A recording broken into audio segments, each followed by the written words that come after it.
Friends, social మీడియాలో Indian air force Pakistan యొక్క 2 nuclear fields పైన దాడి చేసింది అనే వార్తలు ఊపందుకుంటున్నాయి. ఆ 2 న్యూక్లియర్ సైట్స్ లో ఒకటి Noor Khan air base command centre, 2 Sargodha దగ్గర ఉన్న కిరానా హిల్స్ కింద ఉన్న న్యూక్లియర్ ఫెసిలిటీనే లేవేశారంట. అయితే ఈ రోజు జరిగిన ఎంఓడి మీటింగ్ లో ఎయిర్ మార్షల్ ఏకే భారతి గారిని స్పెసిఫిక్ గా ఒక రిపోర్టర్ సోషల్ మీడియాలో ఇలా కిరానా హిల్స్ లో ఉన్న పాక్ న్యూక్లియర్ ప్లాంట్స్ పైన దాడి చేశారంట కదా, దాని గురించి చెప్పండి అంటే ఏకే భారతి గారు మాకు కిరానా హిల్స్లో న్యూక్లియర్ వెపన్స్ ఉన్నాయి అన్న సంగతే తెలియదు, మేము న్యూక్లియర్ ప్లాంట్స్ పైన దాడి చేయలేదు అని చెప్పి వెటగారంగా నవ్వారు.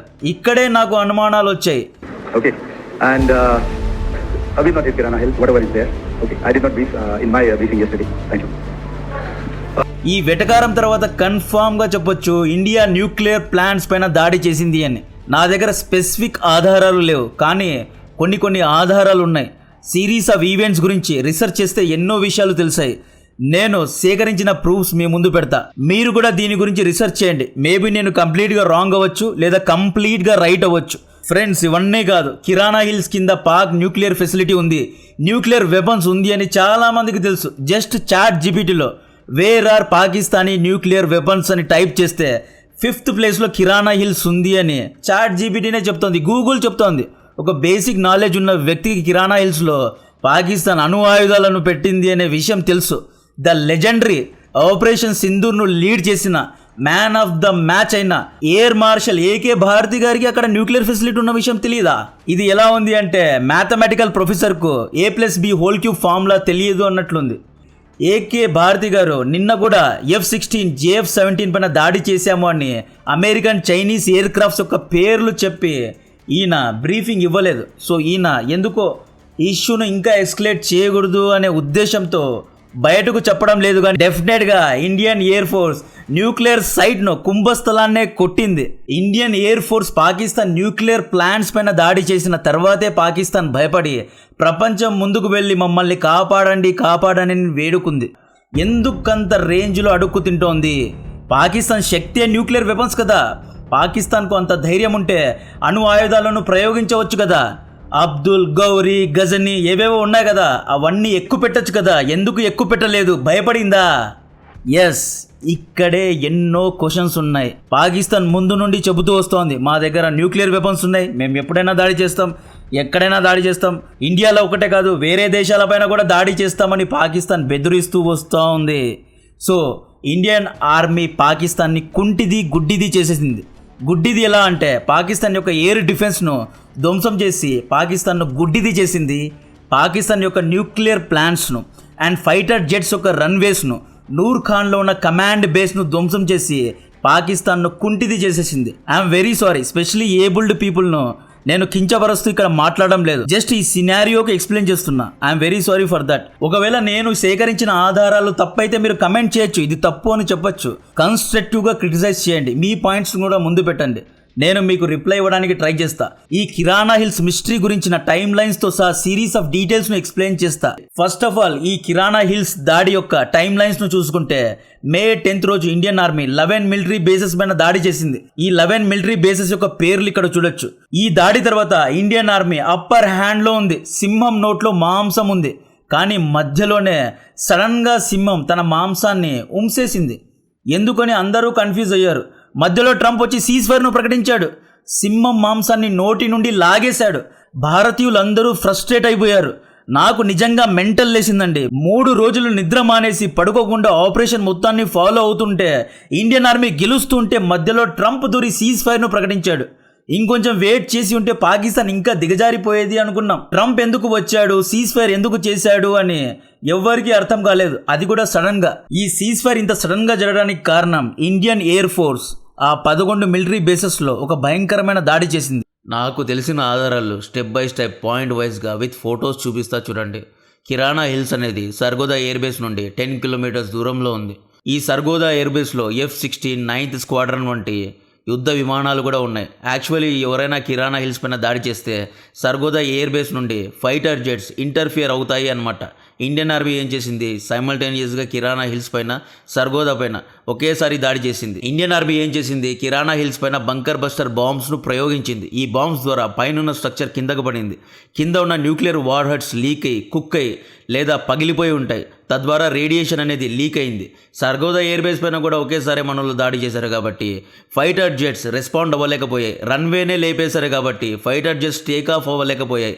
ఈ ఇమేజ్లో చూడండి, రిక్టర్ స్కేల్లో 4 మ్యాగ్నిట్యూడ్లో అర్త్క్వేక్ అనేది నమోదైంది. ఇది ఎక్కడ, సర్గోదా ఎయిర్ బేస్ దగ్గర నమోదైంది. మేబీ కిరాణా హిల్స్ దగ్గర నమోదైంది. ఇండియన్ ఆర్మీ తెలివిగా రావల్పిండి దగ్గర ఉన్న, చకాలా దగ్గర ఉన్న నూర్ఖాన్ ఎయిర్ బేస్ పైన కూడా దాడి చేసింది కాబట్టి నూర్ఖాన్ ఎయిర్ బేస్లో కూడా న్యూక్లియర్ వార్ హెడ్స్ ఉన్నాయి. అక్కడ నాసా థర్మల్ హీట్ సిగ్నేచర్ను నమోదు చేసింది. కావాలంటే ఈ ఫోటోను చూడండి. దాదాపు 24 అవర్స్ వరకు నూర్ఖాన్ ఎయిర్ బేస్ దగ్గర అమెరికన్ శాటిలైట్స్ అయిన NOAA-20 SNPP థర్మల్ ఇమేజ్ను నమోదు చేశాయి. ఇక్కడ కోఆర్డినేట్స్ చూసుకుంటే లాటిట్యూడ్ 33.6, లాంగిట్యూడ్ 73.12, లావల్పిండి ఇస్లామాబాద్. ఇక్కడ 24 అవర్స్ వరకు థర్మల్ ఇమేజ్ అనేది నమోదైంది. ఇండియన్ ఆర్మీ నూర్ఖాన్లో ఉన్న nuclear command control and centre పైన దాడి చేసింది కాబట్టి అక్కడ లో లెవెల్లో న్యూక్లియర్ రేడియేషన్ నమోదైంది. ఇండియన్ ఎయిర్ ఫోర్స్ సైమల్టేనియస్గా జకోబా ఎయిర్ బేస్ పైన, బొలారి, చగాయ్ హిల్స్ ఇలా అన్ని చోట్ల దాడి చేశారు కాబట్టి పాకిస్తాన్ US వద్దకు వచ్చి ఇంటర్వ్యూన్ అవ్వండి, యుద్ధాన్ని ఆపండి, సీజ్ఫైర్ చేయించండి అని కోరింది. నెక్స్ట్ రోజు అంటే May 11th రోజు అమెరికా యొక్క B-350 AMS ఎయిర్ క్రాఫ్ట్ అనేది పాకిస్తాన్ ఎయిర్ స్పేస్లో కనిపించింది. మామూలుగా ఇది న్యూక్లియర్ యాక్సిడెంట్ జరిగితే మాత్రమే వస్తాయి. ఈ ఎయిర్ క్రాఫ్ట్స్ న్యూక్లియర్ రేడియేషన్ను డిటెక్ట్ చేస్తాయి, రెక్కీ చేస్తాయి. న్యూక్లియర్ యాక్సిడెంట్ జరిగితేనే ఇటువంటి ఎయిర్ క్రాఫ్ట్స్ వస్తాయి. దీని తర్వాత ఈజిప్ట్ యొక్క ప్లేన్ కూడా రావల్పిండిలో ల్యాండ్ అయింది. Egypt plane number EGY-1916. ఈ ప్లేన్ అనేది బోరాన్ షిప్మెంట్ను క్యారీ చేసింది. బోరాన్ను ఎందుకు తీసుకొచ్చారు అంటే ఈ బోరాన్ 10 అనే మెటీరియల్ న్యూట్రాన్ను అబ్జర్వ్ చేసుకుంటాయి. ఎక్కడైనా న్యూక్లియర్ లీక్ జరిగితే ఈ బోరాన్ అనేది అబ్జర్వ్ చేసుకుంటుంది కాబట్టి బోరాన్ 10ను తీసుకొచ్చారు. అది కూడా చైనా నుండి తీసుకొచ్చారు. చైనాలో రేర్ ఎర్త్ మినరల్స్ చాలా ఎక్కువగా ఉంటాయి కాబట్టి మేబీ ఈజిప్ట్ ప్లేన్ చైనాకు వెళ్ళి బోరాన్ 10ను కలెక్ట్ చేసి రావల్పిండికు తీసుకొచ్చింది. ఈ బోరాన్ 10 అనేది న్యూట్రాన్ను అబ్జర్వ్ చేస్తుంది కాబట్టి న్యూక్లియర్ రేడియేషన్ తగ్గించడానికి ఇలా చేశారు. పాకిస్తాన్ అమెరికాకు హెల్ప్ అడుగుతోంది. ఈజిప్ట్ ప్లేన్ను పంపించి బోరాన్ 10 మెటీరియల్స్ను డంప్ చేస్తోంది. దీన్ని బట్టి ఏమర్థమవుతోంది అంటే ఇండియన్ ఎయిర్ ఫోర్స్ దాడి చేసిన తర్వాత న్యూక్లియర్ రేడియేషన్ లీక్ అనేది పెద్ద ఎత్తున జరిగింది. ప్రపంచంలో మొట్టమొదటిసారి ఒక న్యూక్లియర్ వార్హెడ్ కంట్రీ యొక్క న్యూక్లియర్ స్టోరేజ్ ఫెసిలిటీ పైన దాడి జరిగింది. సో ఇండియన్ ఆర్మీ ఇంకా ఈ ఇష్యూని ఎస్కలేట్ చేయొద్దు, ఇక్కడితో ఆపేద్దాం. ఈ న్యూక్లియర్ లీకేజ్ మొత్తాన్ని పాకిస్తాన్ సరిచేసుకొని ఇంకొకసారి దాడి చేస్తే పెద్ద లాస్ అయ్యే ప్రమాదం ఉంది, సామాన్య ప్రజలు చనిపోయే ప్రమాదం ఉంది. కాబట్టే ఇండియన్ ఆర్మీ తగ్గినట్లుంది. పాకిస్తాన్ కూడా భయపడి అమెరికా దగ్గరకు వెళ్ళింది. అమెరికా చెప్పినట్లుంటుంది, దయచేసి హ్యుమానిటేరియన్ గ్రౌండ్స్లో యుద్ధాన్ని ఆపేయండి, దాడులను ఆపేయండి, రేడియేషన్ లీక్ అనేది అబ్జర్వ్ అయింది, మీరు కొంచెం తగ్గండి, ఆ రేడియేషన్ లీక్ గురించి ఇన్వెస్టిగేషన్ చేద్దాం, ఏమైందో చూద్దాం, లేకపోతే ఇది స్ప్రెడ్ అయితే పాకిస్తానీ ప్రజల ప్రాణాలకే ప్రమాదం అంటే ఇండియన్ ఆర్మీ సీజ్ఫైర్కు ఒప్పుకొని ఉంటుంది. సో ఈ దాడుల తర్వాత JD Vanceకు ఇన్ఫర్మేషన్ వెళ్ళింది. ఇండియన్ ఆర్మీ పాకిస్తాన్ న్యూక్లియర్ సైట్స్లో డీప్గా వెళ్ళి హిట్ చేసింది అనే ఇన్ఫర్మేషన్ ఇచ్చారు. దీంతో మేము ఇండియా పాకిస్తాన్ ఇష్యూలో దూరము అన్న అమెరికా దూరాల్సి వచ్చింది. ఎందుకంటే మేబీ ఇండియా న్యూక్లియర్ సైట్స్ పైన దాడి చేసింది, పాకిస్తాన్ రేపు మళ్ళీ న్యూక్లియర్ దాడి చేయకూడదు అని చెప్పి ఇష్యూను క్లోజ్ చేసి ఉంటారు. ట్రంప్ పాకిస్తాన్ను కన్విన్స్ చేసినట్లున్నాడు. ఇండియన్ ఆర్మీ చాలా ఈజీగా ఎటువంటి ఆటంకం లేకుండా నూర్ఖాన్ ఎయిర్ బేస్ పైన దాడి చేసింది, మీ న్యూక్లియర్ సైట్స్ పైన దాడి చేసింది.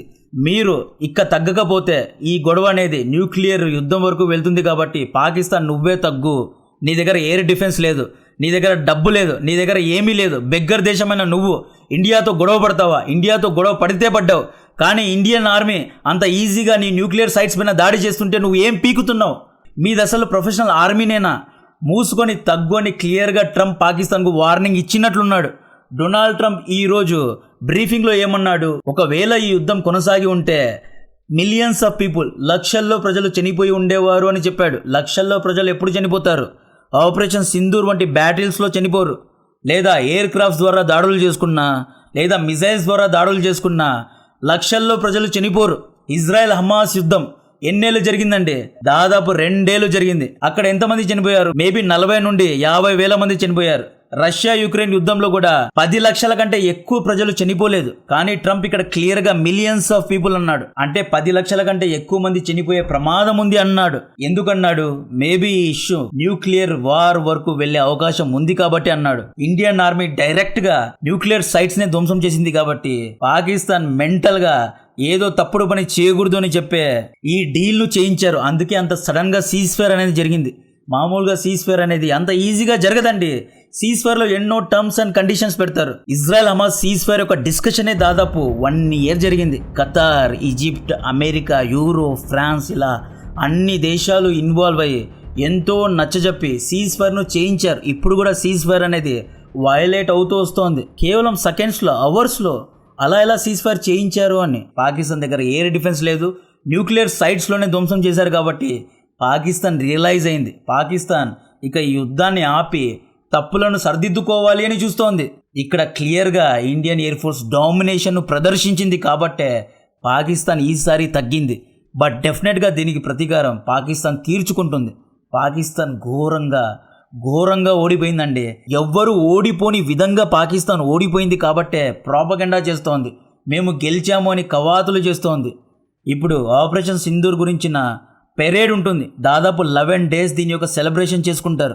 ఆపరేషన్ సింధూర్ను ప్రతి భారతీయుడు తమ విజయంగా భావించి సెలబ్రేషన్ జరుపుకోవాలి. ఆపరేషన్ సింధూర్ అనేది ప్రపంచానికి కేస్ స్టడీ లాంటిది. 12 మిలిటరీ బేసెస్ పైన ఇండియా దాడి చేస్తే చీము నెత్తురున్న ఏ దేశమైనా ప్రతిదాడి చేస్తుంది.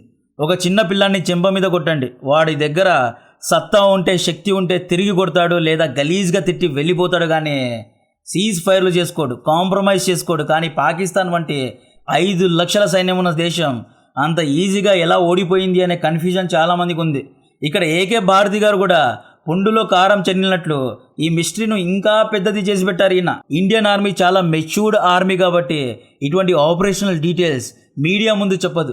సో కిరాణా హిల్స్లో ఏదో జరిగింది, అక్కడ ఏం జరిగింది అనేది ఇంకా మిస్టరీగా మారనుంది. ఇందులో నేను పూర్తిగా రాంగ్ అయి ఉండొచ్చు, లేదా పూర్తిగా రైట్ అయి ఉండొచ్చు. ఇప్పటికీ నేను డౌట్ పడుతున్నా, కిరాణా హిల్స్లో ఏదో జరిగింది, దాని తర్వాత ఇంత ఫాస్ట్గా సీజ్ ఫైర్ చేశారు, లేకపోతే ఇంత ఫాస్ట్గా ఎవ్వరూ సీజ్ ఫైర్ చేయరు. దీని గురించి మరిన్ని డీటెయిల్స్ ఇస్తూనే ఉంటా. జై హింద్.